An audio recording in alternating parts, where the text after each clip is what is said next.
पंज प्याले पंज पीर छठम पीर बैठा गुर भारी अर्जन काया पलट कै मूरत हर गोबिंद सवारी चली पीढ़ी सोढियाँ रूप दिखावन वारो वारी।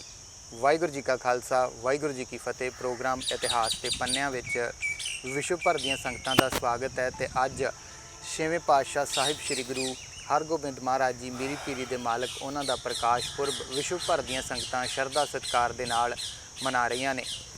सो उन्हां दे समुचे जीवन के उत्ते गलबात करांगे। साडे नाल अज के इस प्रोग्राम दे विच इतिहास की सांझ संगतां दे नाल पाउणगे ज्ञानी अमरिंदर सिंह जी। सो उन्हां नाल फतेह की सांझ पा के प्रोग्राम की शुरुआत करते हैं। सिंह साहब जी वाहिगुरू जी का खालसा वाहिगुरू जी की फतेह जी।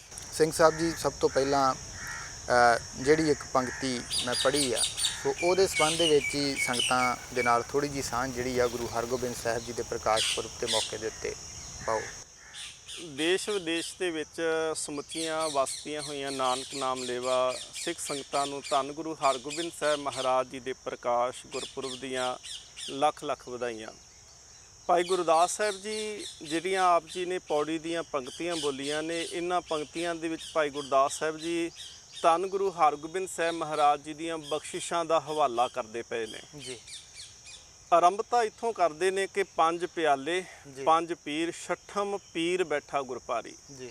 ਪੰਜ ਪਿਆਲਿਆਂ ਤੋਂ ਭਾਵ ਸੀ ਕਿ ਸਤ ਸੰਤੋਖ ਦਇਆ ਧਰਮ ਤੇ ਧੀਰਜ, ਇਹ ਇਹਨਾਂ ਨੂੰ ਸ਼ੁਭ ਗੁਣਾਂ ਦੇ ਵਿੱਚ ਗਿਣਿਆ ਜਾਂਦਾ ਹੈ ਜੀ। ਪੰਜ ਪੀਰਾਂ ਤੋਂ ਭਾਵ ਸੀ ਕਿ ਧੰਨ ਗੁਰੂ ਨਾਨਕ ਦੇਵ ਮਹਾਰਾਜ, ਗੁਰੂ ਅੰਗਦ ਦੇਵ ਸਾਹਿਬ ਜੀ, ਗੁਰੂ ਅਮਰਦਾਸ ਸਾਹਿਬ ਜੀ, ਗੁਰੂ ਰਾਮਦਾਸ ਸਾਹਿਬ ਜੀ ਤੇ ਧੰਨ ਗੁਰੂ ਅਰਜਨ ਦੇਵ ਸਾਹਿਬ ਜੀ। ਜੀ ਜੀ। ਪੰਜ ਪਿਆਲੇ ਪੰਜ ਪੀਰ ਛਠਮ ਪੀਰ ਬੈਠਾ ਗੁਰ ਭਾਰੀ। ਹੁਣ ਪੰਜਾਂ ਪੀਰਾਂ ਤੋਂ ਬਾਅਦ ਜਿਹੜਾ ਛੇਵਾਂ ਪੀਰ ਗੁਰਤਾ ਗੱਦੀ ਤੇ ਬਿਰਾਜਮਾਨ ਹੈ ਉਹ ਛਠਮ ਪੀਰ ਧੰਨ ਗੁਰੂ ਹਰਗੋਬਿੰਦ ਸਾਹਿਬ ਮਹਾਰਾਜ। ਭਾਰੀ ਪੀਰ ਤੋਂ ਭਾਵ ਸੀ ਕਿ ਉਹਨਾਂ ਦੀਆਂ ਬਖਸ਼ਿਸ਼ਾਂ ਵੱਡੀਆਂ ਨੇ ਜੀ। ਭਾਰੀ ਪੀਰ ਤੋਂ ਭਾਵ ਸੀ ਕਿ ਉਹ ਭਾਰੀ ਕਰਾਮਾਤ ਵਾਲੇ ਨੇ ਜੀ। ਇਸ ਤੋਂ ਅੱਗੇ ਭਾਈ ਗੁਰਦਾਸ ਸਾਹਿਬ ਜੀ ਲਿਖਦੇ ਨੇ ਕਿ ਅਰਜੁਨ ਕਾਇਆ ਪਲਟ ਕੇ ਮੂਰਤ ਹਰਗੋਬਿੰਦ ਸਵਾਰੀ। ਕਾਇਆ ਦੇ ਵੈਸੇ ਅਰਥ ਸਰੀਰ ਕੀਤੇ ਜਾਂਦੇ ਆ ਕਿ ਹੁਣ ਸਰੀਰ ਜਿਹੜਾ ਸੀ ਉਹ ਗੁਰੂ ਦਾ ਬਦਲ ਗਿਆ।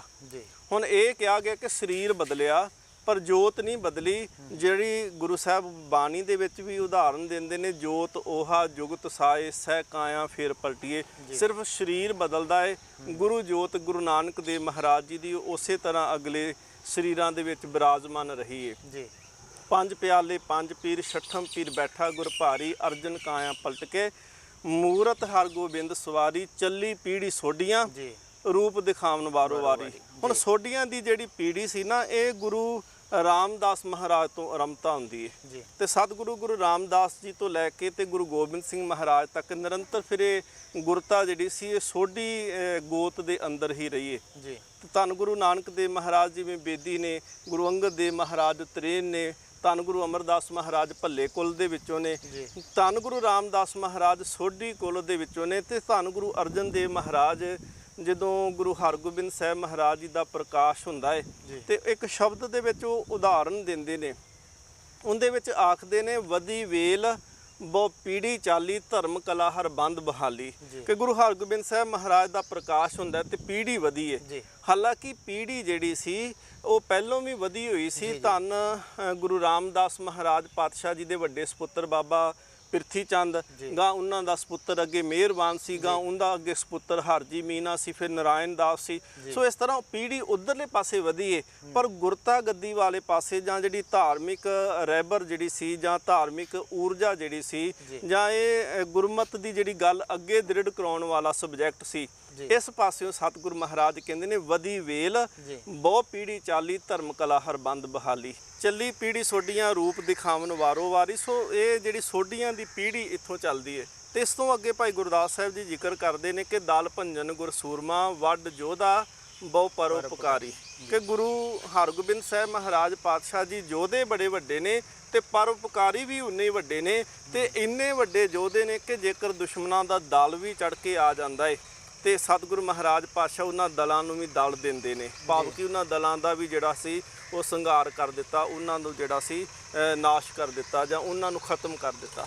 ਸੋ ਇਸ ਪੌੜੀ ਦੇ ਵਿੱਚ ਹੀ ਸੱਚੇ ਪਾਤਸ਼ਾਹ ਮਹਾਰਾਜ ਜਿਹੜੇ ਨੇ ਔਰ ਇਸ ਪੌੜੀ ਦੇ ਵਿੱਚ ਹੀ ਸਿੱਖ ਜਿਹੜੇ ਨੇ ਉਹ ਇੱਕ ਸਵਾਲ ਵੀ ਕਰਦੇ ਨੇ ਕਿ 6 ਮਹਿਲਾਂ ਤੱਕ ਦਰਸ਼ਨ ਨਿਹਾਰੀ ਜੀ ਕਿ ਸੱਚੇ ਪਾਤਸ਼ਾਹ ਮਹਾਰਾਜ 6 ਸਰੀਰਾਂ ਤੱਕ ਸਿੱਖਾਂ ਨੇ ਦਰਸ਼ਨ ਕੀਤੇ ਆ। ਤੇ ਇਹ ਵੀ ਸਾਨੂੰ ਪਤਾ ਹੈ ਕਿ ਜਿਹੜੀ ਕੁੱਲ ਹੈ ਜਾਂ ਜਿਹੜੀ ਗੁਰਤਾ ਹੈ ਇਹ ਸੋਢੀਆਂ ਦੇ ਘਰ ਦੇ ਵਿੱਚ ਰਹਿਣੀ ਆ।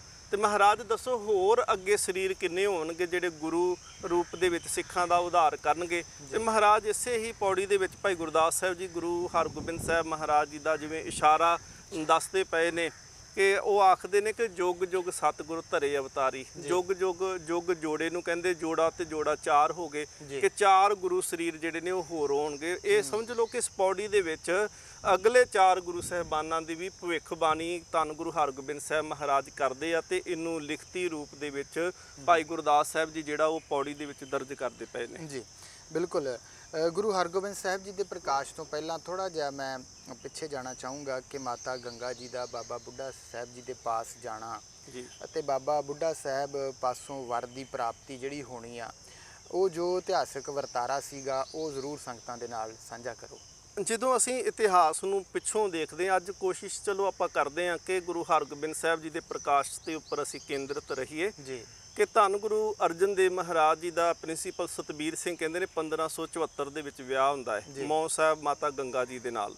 ਇਹ ਰਿਸ਼ਤਾ ਜਿਹੜਾ ਸੀ ਇਹ ਗੁਰੂ ਅਮਰਦਾਸ ਮਹਾਰਾਜ ਆਪ ਕਰਦੇ ਆ। ਜੀ ਨਾਨਾ ਗੁਰੂ ਸਾਹਿਬਾਨ ਉਸ ਵੇਲੇ ਗੁਰਤਾ ਗੱਦੀ ਤੇ ਨੇ, ਗੁਰੂ ਰਾਮਦਾਸ ਅਜੇ ਗੁਰੂ ਨਹੀਂ ਬਣੇ। ਜੀ ਗੁਰੂ ਅਰਜਨ ਦੇਵ ਮਹਾਰਾਜ ਜੀ ਦੀ ਬਰਾਤ ਦੇ ਵਿੱਚ ਵੀ ਧੰਨ ਗੁਰੂ ਅਮਰਦਾਸ ਮਹਾਰਾਜ ਜਾਂਦੇ ਆ। ਪ੍ਰਿੰਸੀਪਲ ਸਤਬੀਰ ਸਿੰਘ ਉਹਨਾਂ ਦਾ ਹਵਾਲਾ ਇਹ ਕਿਤਾਬ ਹੈ ਗੁਰ ਭਾਰੀ। ਜੀ ਸੋ ਉਹਦੇ ਵਿੱਚ ਸਤਿਗੁਰੂ ਮਹਾਰਾਜ ਜੀ ਦਾ ਜਿਹੜਾ ਅਸੀਂ ਵਿਆਹ ਦਾ ਸਾਲ ਦੇਖਦੇ ਆ ਉਹ 1574 ਆ ਤੇ ਧੰਨ ਗੁਰੂ ਹਰਗੋਬਿੰਦ ਸਾਹਿਬ ਮਹਾਰਾਜ ਜੀ ਦਾ ਆਗਮਨ ਜਿਹੜਾ ਹੈ ਉਹ 1595 ਆ। ਜੀ ਜੇ ਅਸੀਂ ਦੇਖੀਏ ਕਿ 2 ਦਹਾਕਿਆਂ ਤੋਂ ਉੱਪਰ ਦਾ ਸਮਾਂ ਬਣਦਾ, ਤਕਰੀਬਨ 21 ਸਾਲ ਦਾ ਸਮਾਂ ਬਣ ਜਾਂਦਾ ਹੈ। ਜੀ ਹੁਣ ਘਰ ਦੇ ਵਿੱਚ ਔਲਾਦ ਕੋਈ ਨਹੀਂ ਆ। ਵੱਡਾ ਭਰਾ ਪ੍ਰਿਥੀ ਚੰਦ ਜਿਹੜਾ ਹੈ ਉਹ ਗੁਰੂ ਅਰਜਨ ਦੇਵ ਮਹਾਰਾਜ ਜੀ ਦਾ ਉਸ ਦਿਨ ਤੋਂ ਹੀ ਵਿਰੋਧੀ ਹੋਇਆ ਜਿੱਦਣ ਗੁਰਤਾ ਗੱਦੀ ਮਿਲੀ ਆ। ਜਿੱਦਣ ਉਹ ਗੁਰਤਾ ਗੱਦੀ ਮਿਲਦੀ ਏ ਤੇ ਉਹ ਪੱਗ ਜਿਹੜੀ ਸੀ ਬਾਬਾ ਬੁੱਢਾ ਸਾਹਿਬ ਜੀ ਦੇ ਹੱਥ ਤੋਂ ਖੋਹ ਲੈਂਦੇ ਆ। ਧੰਨ ਗੁਰੂ ਰਾਮਦਾਸ ਮਹਾਰਾਜ ਉੱਥੇ ਕਿਹਾ ਵੀ ਸੀ, ਕਾਹੇ ਪੂਤ ਝਗਰਤ ਹੋ ਸੰਗ ਬਾਪ, ਜਿਨਕੇ ਜਨੇ ਬਡੀਰੇ ਤੁਮ ਹੋ ਤਿੰਨ ਸਿਓ ਝਗਰਤ ਪਾਪ। ਮਹਾਰਾਜ ਨੇ ਕਿਹਾ ਕਿ ਜਿਨ੍ਹਾਂ ਨੇ ਤੈਨੂੰ ਪਾਲਿਆ ਪੋਸਿਆ, ਤੈਨੂੰ ਇਸ ਯੋਗ ਬਣਾਇਆ ਕਿ ਤੂੰ ਚੰਗਾ ਇੱਕ ਪ੍ਰਬੰਧਕ ਬਣ ਸਕੇ, ਤੂੰ ਉਸੇ ਮਾਤਾ ਪਿਤਾ ਦੇ ਨਾਲ ਉਹਨਾਂ ਵੱਡਿਆਂ ਦੇ ਨਾਲ ਹੀ ਝਗੜਾ ਕਰਦਾ ਪਿਆ ਹੈ। ਫਿਰ ਪੈਸੇ ਦੇ ਹੰਕਾਰ ਦੀ ਵੀ ਗੱਲ ਕੀਤੀ ਕਿ ਜਿਸ ਧਨ ਕਾ ਤੁਮ ਗਰਭ ਕਰਤ ਹੋ ਸੋ ਧਨ ਕਿਸੇ ਨਾ ਆਪ।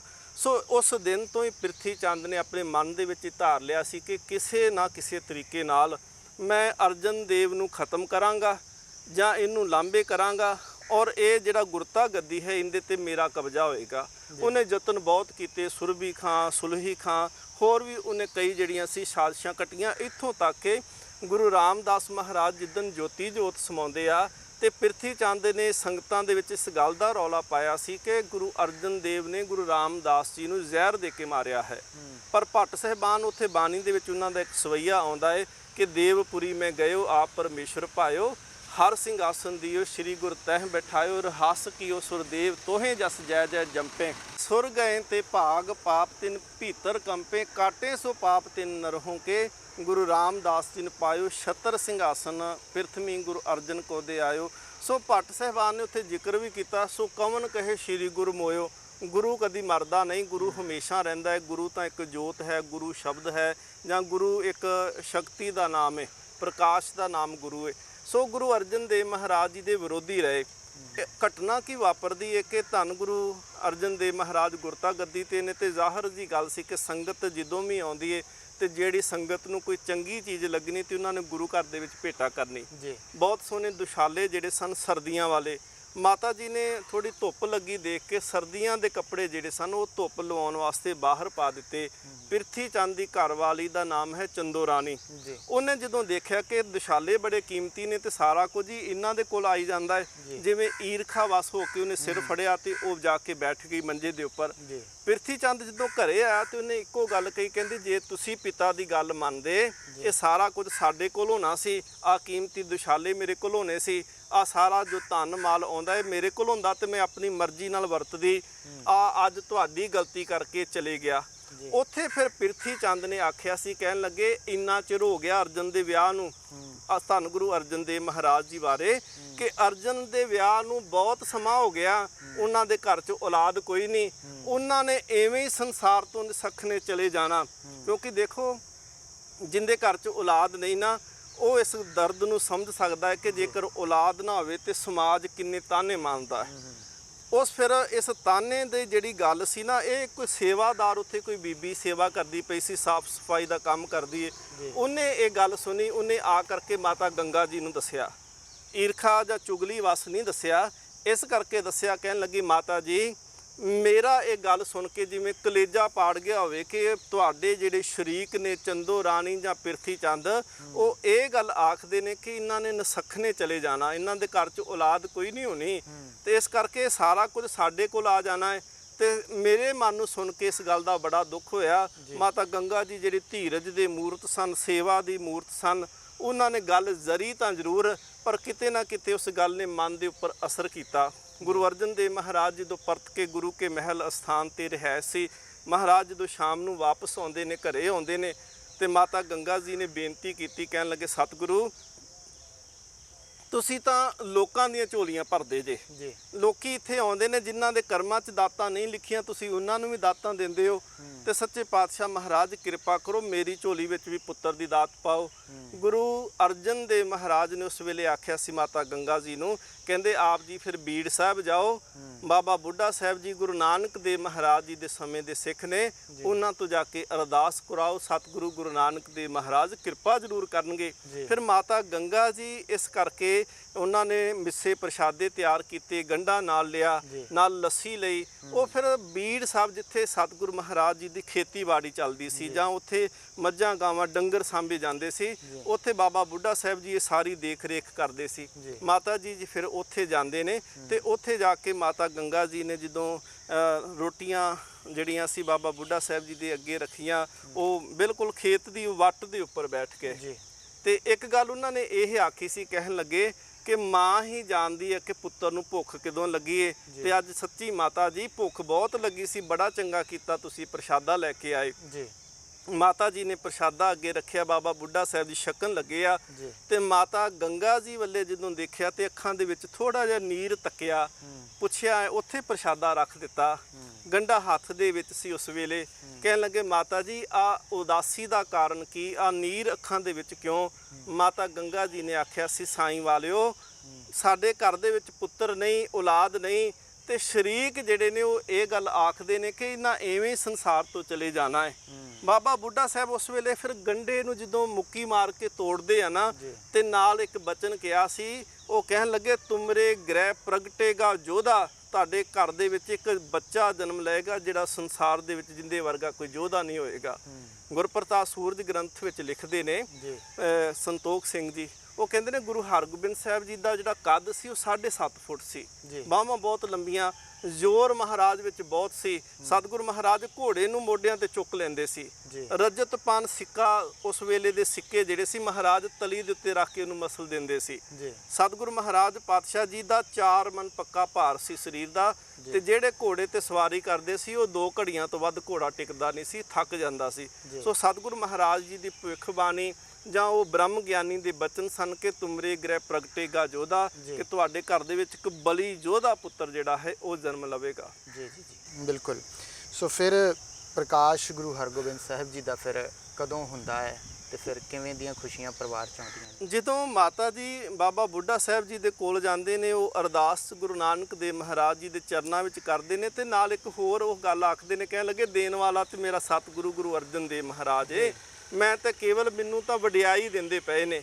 ਜਦੋਂ ਵਾਪਸ ਆ ਕੇ ਧੰਨ ਗੁਰੂ ਅਰਜਨ ਦੇਵ ਸੱਚੇ ਪਾਤਸ਼ਾਹ ਮਹਾਰਾਜ ਨੂੰ ਇਹ ਸਾਰਾ ਦੱਸਿਆ ਵਰਤਾਰਾ, ਉਸ ਦਿਨ ਤੋਂ ਬਾਅਦ ਸਤਿਗੁਰੂ ਗੁਰੂ ਅਰਜਨ ਦੇਵ ਮਹਾਰਾਜ ਨੇ ਜਿਹੜੀ ਰਿਹਾਇਸ਼ ਸੀ ਗੁਰੂ ਕੇ ਮਹਿਲ ਅੰਮ੍ਰਿਤਸਰ ਸੀ, ਉਹ ਫਿਰ ਉਸ ਤੋਂ ਬਾਅਦ ਰਿਹਾਇਸ਼ ਜਿਹੜੀ ਸੀ ਬਦਲ ਕੇ ਵਡਾਲੀ ਪਿੰਡ, ਜਿਹਨੂੰ ਅੱਜ ਗੁਰੂ ਕੀ ਵਡਾਲੀ ਆਖਦੇ ਆ, ਉਸ ਨਗਰ ਦੇ ਵਿੱਚ ਸਤਿਗੁਰੂ ਮਹਾਰਾਜ ਨੇ ਰਿਹਾਇਸ਼ ਕੀਤੀ।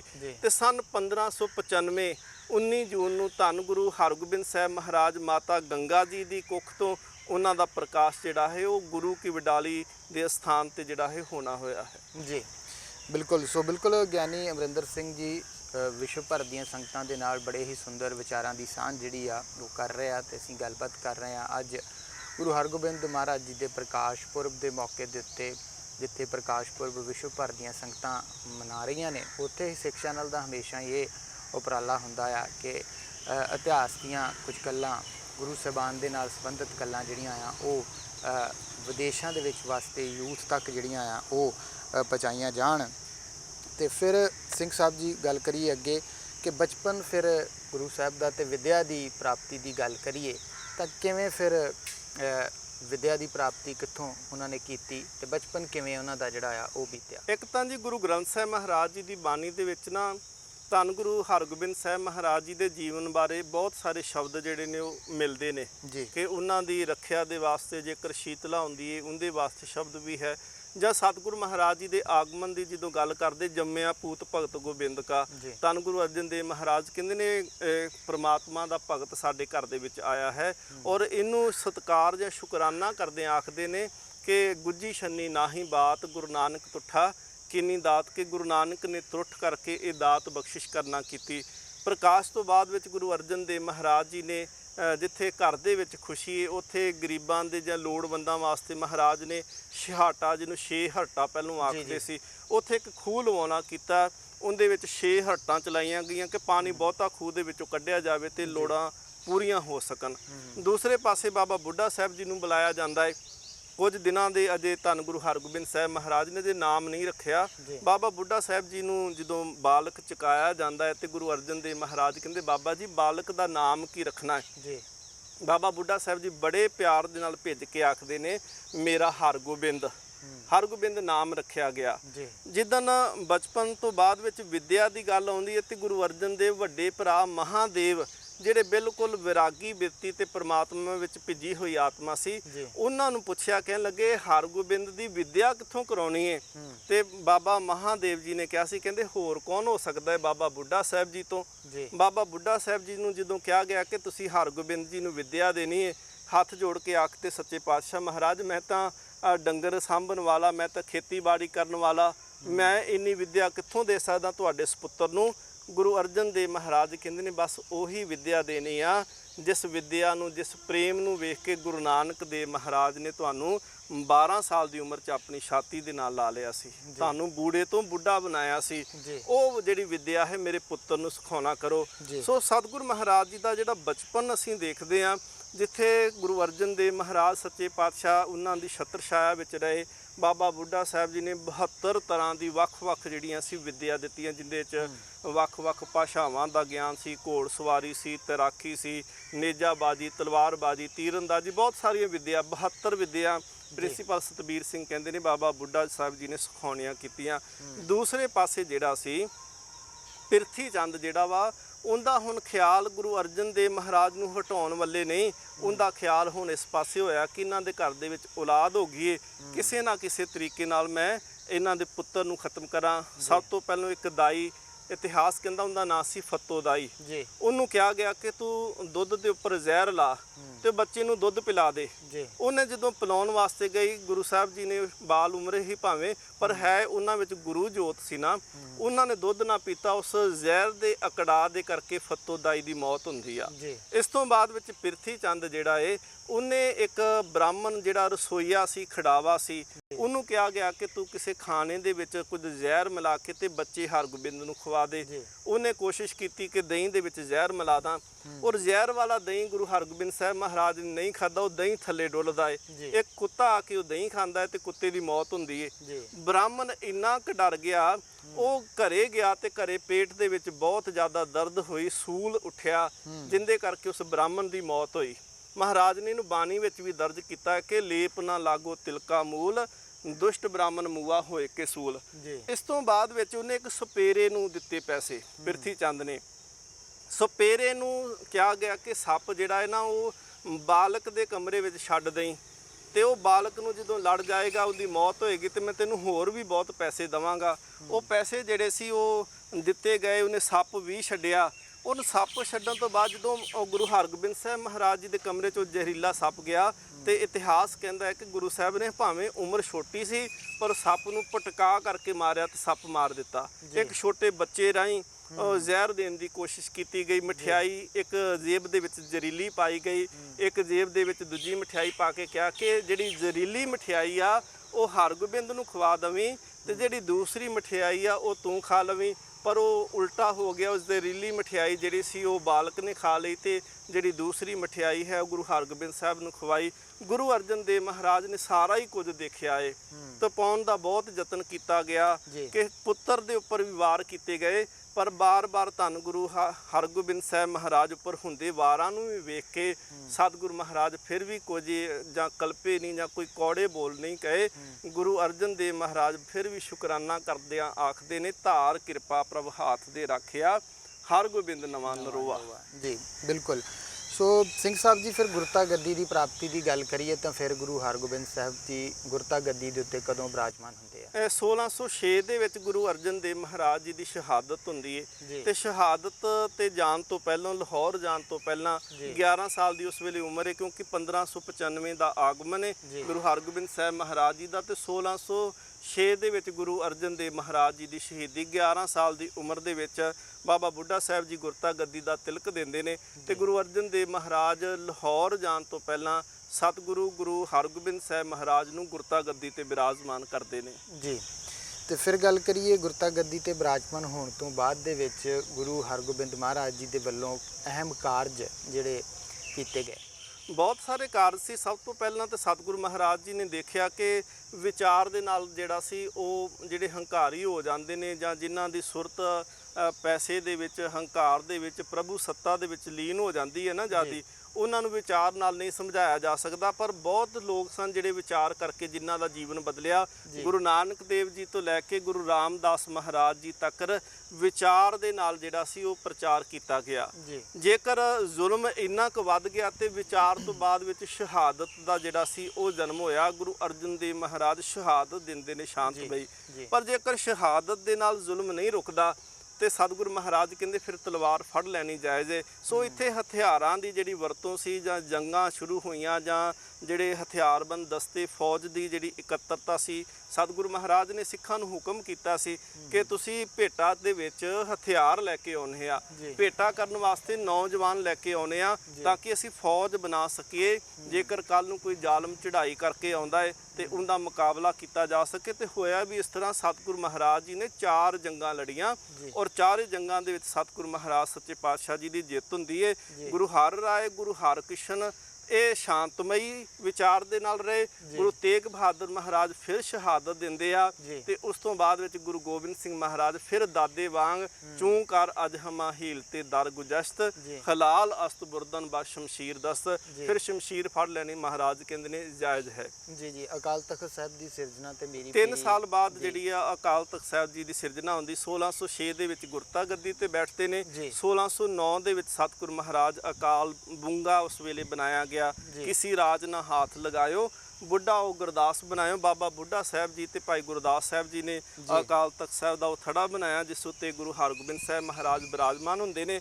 ਤੇ ਧੰਨ ਗੁਰੂ ਹਰਗੋਬਿੰਦ ਸਾਹਿਬ ਮਹਾਰਾਜ ਨੂੰ ਮੀਰੀ ਤੇ ਪੀਰੀ ਦੀਆਂ 2 ਤਲਵਾਰਾਂ ਜਾਂ ਭਗਤੀ ਤੇ ਸ਼ਕਤੀ ਦੀ ਕਹਿ ਲਓ, ਇਹ 2 ਤਲਵਾਰਾਂ ਬਾਬਾ ਬੁੱਢਾ ਸਾਹਿਬ ਜੀ ਨੇ ਪਹਿਨਾਉਣੀਆਂ ਕੀਤੀਆਂ। ਔਰ ਇਹ ਵੀ ਕਿਹਾ ਸੀ ਕਿ ਇਹ ਹੁਕਮ ਵੀ ਗੁਰੂ ਅਰਜਨ ਦੇਵ ਮਹਾਰਾਜ ਜੀ ਦਾ ਹੈ। ਜੀ ਬਿਲਕੁਲ। ਸੋ ਭਾਈ ਗੁਰਦਾਸ ਜੀ ਦੇ ਵੱਲੋਂ ਪੰਕਤੀਆਂ ਉਚਾਰਨ ਕੀਤੀਆਂ ਗਈਆਂ ਸੀ ਜਿਨ੍ਹਾਂ ਦੀ ਪਹਿਲਾਂ ਵੀ ਗੱਲ ਕੀਤੀ। ਹੁਣ ਅਸੀਂ ਪ੍ਰੋਗਰਾਮ ਦੀ ਸਮਾਪਤੀ ਵੱਲ ਹਾਂ। ਅੰਤ ਦੇ ਉੱਤੇ ਕੀ ਕਹਿਣਾ ਚਾਹੋਗੇ ਤੇ ਨਾਲੇ ਗੁਰੂ ਸਾਹਿਬ ਜੀ ਦੇ ਜੀਵਨ ਤੋਂ ਸਾਨੂੰ ਕੀ ਸੇਧ ਜਿਹੜੀ ਆ ਉਹ ਮਿਲਦੀ ਹੈ? ਪਹਿਲੀ ਤਾਂ ਗੱਲ ਜੀ, ਗੁਰੂ ਹਰਗੋਬਿੰਦ ਸਾਹਿਬ ਮਹਾਰਾਜ ਜੀਵਨ ਦੇ ਵਿੱਚ ਜੇ ਉਹਨਾਂ 'ਚ ਸਤਿਕਾਰ ਦੇਖਣਾ ਹੋਵੇ ਕਿ ਵੱਡੇ ਗੁਰੂ ਸਾਹਿਬਾਨਾਂ ਦਾ ਕਿੰਨਾ ਸਤਿਕਾਰ ਕੀਤਾ ਤੇ 2 ਘਟਨਾਵਾਂ ਨੇ। ਇੱਕ ਸਤਿਗੁਰੂ ਮਹਾਰਾਜ ਨਾਨਕ ਮੱਤੇ ਜਾਂਦੇ ਨੇ, ਦੂਸਰਾ ਨਨਕਾਣਾ ਸਾਹਿਬ ਦੀ।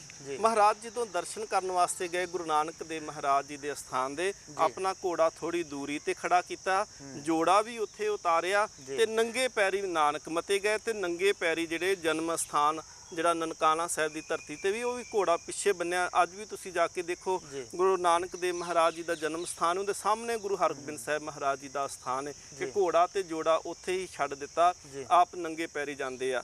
ਬਖਸ਼ਿਸ਼ਾਂ ਇੰਨੀਆਂ ਕਰਨ ਵਾਲੇ ਨੇ। ਵਿਦਵਾਨ ਕਹਿੰਦੇ ਨੇ ਕਿ ਥੋੜਾ ਮੰਗੇ ਨੂੰ ਬਹੁਤਾ ਦੇਣ ਵਾਲੇ ਨੇ। ਸੁਲੱਖਣੀ ਮਾਤਾ ਸੁਲੱਖਣੀ ਚੱਬੇ ਪਿੰਡ ਦੀ ਰਹਿਣ ਵਾਲੀ, ਉਹ ਆਈ ਸੀ ਕਹਿਣ ਲੱਗੀ ਸੱਚੇ ਪਾਤਸ਼ਾਹ ਘਰ ਦੇ ਵਿੱਚ ਔਲਾਦ ਨਹੀਂ, ਕੋਈ ਔਲਾਦ ਦਾਤ ਬਖਸ਼ੋ। ਵਿਦਵਾਨ ਇੱਕ ਕਵੀ ਲਿਖਦਾ ਏ, ਨਾਮ ਮੇਰਾ ਸੁਲੱਖਣੀ, ਪਿੰਡ ਮੇਰਾ ਚੱਬੇ, ਅਫਲ ਜਾਂਦੀ ਨੂੰ ਕੋਈ ਤਾਂ ਫਲ ਲੱਗੇ। ਉਸ ਵੇਲੇ ਸਤਿਗੁਰੂ ਮਹਾਰਾਜ ਜੀ ਨੇ ਸੁਭਾਅ ਕਿਹਾ ਕਿ ਤੁਹਾਡੇ ਕਰਮਾਂ ਵਿੱਚ ਨਹੀਂ ਲਿਖਿਆ। ਰੋਂਦੀ ਹੋਈ ਵਾਪਸ ਜਦੋਂ ਆਈ, ਭਾਈ ਗੁਰਦਾਸ ਜੀ ਨੇ ਰੋਕ ਲਿਆ।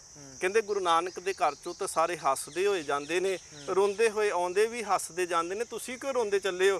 ਕਹਿੰਦੇ ਮੈਂ ਆਏ ਸੀ ਤੇ ਮਹਾਰਾਜ ਨੇ ਕਿਹਾ ਤੇਰੇ ਕਰਮਾਂ ਦੇ ਵਿੱਚ ਔਲਾਦ ਨਹੀਂ ਲਿਖੀ। ਉਹਨੇ ਕਿਹਾ ਕਿ ਬਸ ਇੰਨੀ ਗੱਲ? ਕਹਿੰਦੇ ਐਵੇਂ ਨਹੀਂ ਸਤਿਗੁਰ ਤੋਂ ਮੰਗੀਦਾ, ਜੁਗਤੀ ਦੇ ਨਾਲ ਮੰਗੀਦਾ ਹੈ। ਵਾਪਸ ਫਿਰ ਭੇਜਿਆ। ਗੁਰੂ ਹਰਗੋਬਿੰਦ ਸਾਹਿਬ ਮਹਾਰਾਜ ਘੋੜੇ ਤੇ ਸਵਾਰ ਨੇ ਤੇ ਮਾਤਾ ਜੀ ਨੇ ਜਾ ਕੇ ਫਿਰ ਉਹਨਾਂ ਨੇ ਬੇਨਤੀ ਕੀਤੀ। ਮਾਤਾ ਸੁਲੱਖਣੀ ਆਖਦੀ ਸਤਿਗੁਰ ਮਹਾਰਾਜ ਔਲਾਦ ਦੀ ਬਖਸ਼ਿਸ਼ ਕਰੋ। ਮਹਾਰਾਜ ਕਹਿੰਦੇ ਮਾਤਾ ਜੀ ਤੁਹਾਨੂੰ ਕਿਹਾ ਤੁਹਾਡੇ ਕਰਮਾਂ 'ਚ ਲਿਖੀ ਨਹੀਂ। ਤੇ ਮਾਤਾ ਜੀ ਨੇ ਉਹ ਕਾਗਜ਼ ਤੇ ਪੈਨ ਜਿਹੜਾ ਸੀ ਕਲਮ ਸਤਿਗੁਰ ਮਹਾਰਾਜ ਅੱਗੇ ਕਰਕੇ ਆਖਿਆ ਕਿ ਸੱਚੇ ਪਾਤਸ਼ਾਹ ਮਹਾਰਾਜ ਕਰਮ ਤਾਂ ਤੁਸੀਂ ਲਿਖਣੇ ਸੀ, ਜੇ ਉੱਥੇ ਨਹੀਂ ਲਿਖੀ ਤੇ ਇੱਥੇ ਲਿਖ ਦਿਓ। ਇੱਕ ਪੁੱਤਰ ਮੰਗਣ ਵਾਸਤੇ ਆਏ ਸੀ, ਸਤਿਗੁਰ ਮਹਾਰਾਜ ਨੇ ਉੱਥੇ 7 ਲਿਖਿਆ। ਉਸ ਮਾਤਾ ਦੇ ਘਰੇ 7 ਪੁੱਤਰਾਂ ਦਾ ਜਨਮ ਹੋਇਆ। ਇੰਨੇ ਸਤਿਗੁਰ ਮਹਾਰਾਜ ਪਰਉਪਕਾਰੀ ਨੇ। ਜੇਕਰ ਕੋਈ ਘਾਹ ਦੀ ਪੰਡ ਤੇ ਟਕਾ ਅੱਗੇ ਭੇਟ ਕਰਕੇ ਵੀ ਆਖਦਾ ਨਾ ਮਹਾਰਾਜ ਮੇਰਾ ਜਨਮ ਮਰਨ ਕੱਟ ਦਿਓ, ਸਤਿਗੁਰ ਮਹਾਰਾਜ ਉਹਦੇ ਤੇ ਵੀ ਬਖਸ਼ਿਸ਼ਾਂ ਕਰ ਦਿੰਦੇ ਆ। ਜੀ ਬਿਲਕੁਲ। ਸੋ ਵਿਸ਼ਵ ਭਰ ਦੀਆਂ ਸੰਗਤਾਂ ਨੇ ਗੁਰੂ ਹਰਗੋਬਿੰਦ ਮਹਾਰਾਜ ਜੀ ਦੇ ਪ੍ਰਕਾਸ਼ ਪੁਰਬ ਦੇ ਮੌਕੇ ਦੇ ਉੱਤੇ ਸਿੰਘ ਸਾਹਿਬ ਗਿਆਨੀ ਅਮਰਿੰਦਰ ਸਿੰਘ ਜੀ ਹੋਰਾਂ ਦੇ ਕੋਲੋਂ ਸਮੁੱਚੇ ਇਤਿਹਾਸ ਨੂੰ ਸਰਵਣ ਕੀਤਾ ਤੇ ਅੱਜ ਦੇ ਇਸ ਪ੍ਰੋਗਰਾਮ ਦੇ ਵਿੱਚ ਪਹੁੰਚ ਕੇ ਉਹਨਾਂ ਨੇ ਹਾਜ਼ਰੀ ਲਗਵਾਈ। ਉਹਨਾਂ ਦਾ ਬਹੁਤ-ਬਹੁਤ ਧੰਨਵਾਦ ਕਰਦੇ ਹਾਂ। ਤੇ ਪ੍ਰੋਗਰਾਮ ਇਤਿਹਾਸ ਦੇ ਪੰਨਿਆਂ ਦੇ ਵਿੱਚ ਅੱਜ ਦੇ ਲਈ ਇੰਨਾ ਹੀ। ਫਿਰ ਗੁਰੂ ਮਹਾਰਾਜ ਦੇ ਪ੍ਰਕਾਸ਼ ਪੁਰਬ ਜਾਂ ਹੋਰ ਕਿਸੇ ਖਾਸ ਦਿਹਾੜੇ ਦੇ ਉੱਤੇ ਫਿਰ ਸੰਗਤਾਂ ਦੇ ਸਨਮੁਖ ਪੇਸ਼ ਹੋਵਾਂਗੇ। ਸੋ ਅੱਜ ਦੇ ਲਈ ਇੰਨਾ ਹੀ। ਇੱਥੇ ਹੀ ਫਤਿਹ ਬੁਲਾਵਾਂਗੇ। ਵਾਹਿਗੁਰੂ ਜੀ ਕਾ ਖਾਲਸਾ, ਵਾਹਿਗੁਰੂ ਜੀ ਕੀ ਫਤਿਹ।